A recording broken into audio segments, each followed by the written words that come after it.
Hello and welcome to the Insecure Chef. Today we're doing chicken Francese. Starting with an empty bowl, we're going to pour in 2 eggs and we're going to give them a little of a beat. You don't have to go too crazy. Just swirl them around a bit, get them beat up a little bit.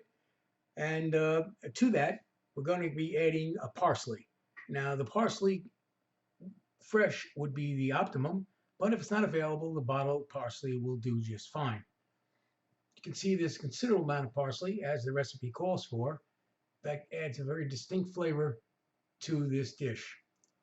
Behind the parsley, we're going to be adding the Parmesan cheese. Now, the Parmesan cheese is going to change the consistency of this batter considerably. And you may be a bit surprised when you see how thick and uh, heavy it becomes. So you're going to be patient and mix this up thoroughly. It's important that the entire mixture be uniform and that all the cheese has been incorporated. So give it a little time, moving around a bit there with your fork, and you'll see it'll come together. This would be the consistency you are looking for. Okay, so once you've gotten to this step, get another plate, pour in the flour, smooth it out so that it's a nice surface area, and we'll be getting back to that shortly. Moving over to the stove with the heat now on medium to medium high. I prefer medium, but some people like a bit higher. We're going to be adding the quantity of oil as per the recipe.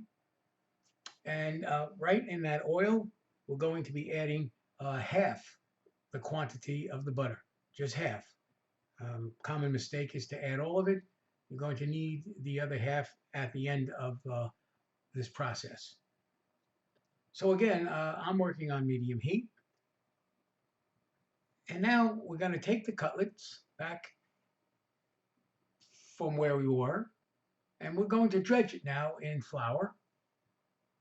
And the important here is that you get both sides well coated with the flour. So just pat the flour around a little bit. The idea is to get it well coated, but not excessively thick. So what you'll do is you'll kind of move it around until you see that just about all of it has been coated. And then you're going to get ready to put it in the egg mixture. So as you take it out, just shake off any excess flour and then put it directly into the egg mixture. Again, the coating steps are very critical because this makes the entire Francese appearance as well as taste. So you want to thoroughly coat the cutlet and be certain that all areas have been coated. Now, some people, as you see, do it with a fork. That's my method. Other people do it with a spatula. Some people do it with their hands. Whatever works for you is fine. The important thing here is that the cutlet gets covered as much as possible.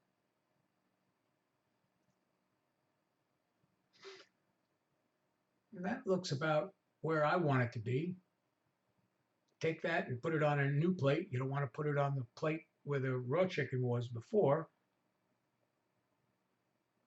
And then you continue this process for any and all other cutlets that you may have.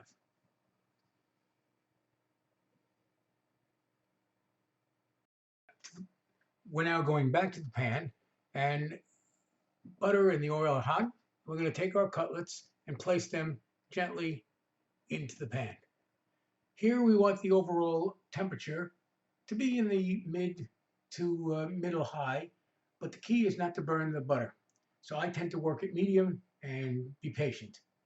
Uh, People ask me, how long do we need to cook these for? That's a variable, depends on how thick your cutlets are and how hot the pan is.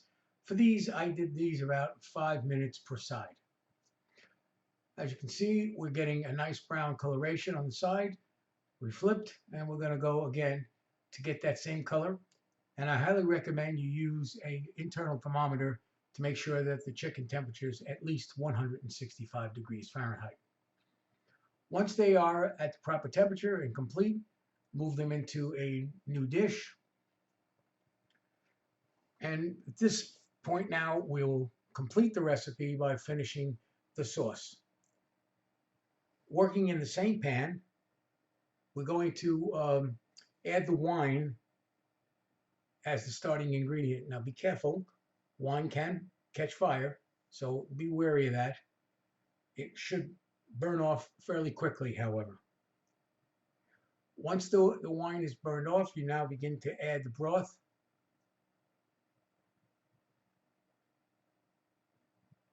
And once the wine and the broth are in, you can give it a swirl or not. It doesn't make much difference.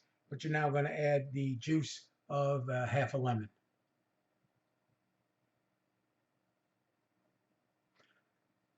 At this point, we'll add the remaining butter that we talked about at the beginning and wait until that melts down. And again, at these temperatures, that butter won't be long. Now you take your cutlets and put them back into the sauce. We're going to sprinkle additional parsley across the top. And this step really serves two purposes. One is to reheat the chicken cutlet so it's nice and hot for your guests, and to help thicken the sauce. You don't want it to be too runny. So at this step, really, it's up to you. When you believe the sauce is at a good consistency, the cutlets will, of course, be warmed very quickly. You can remove the cutlets to the serving plate.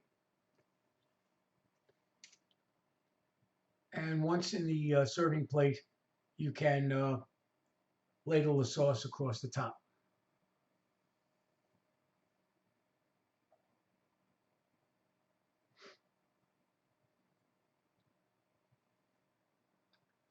Moving the cutlets now.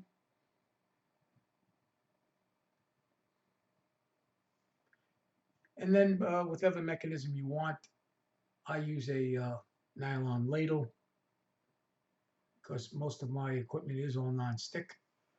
I ladle the sauce over the top, and that should be the final dish.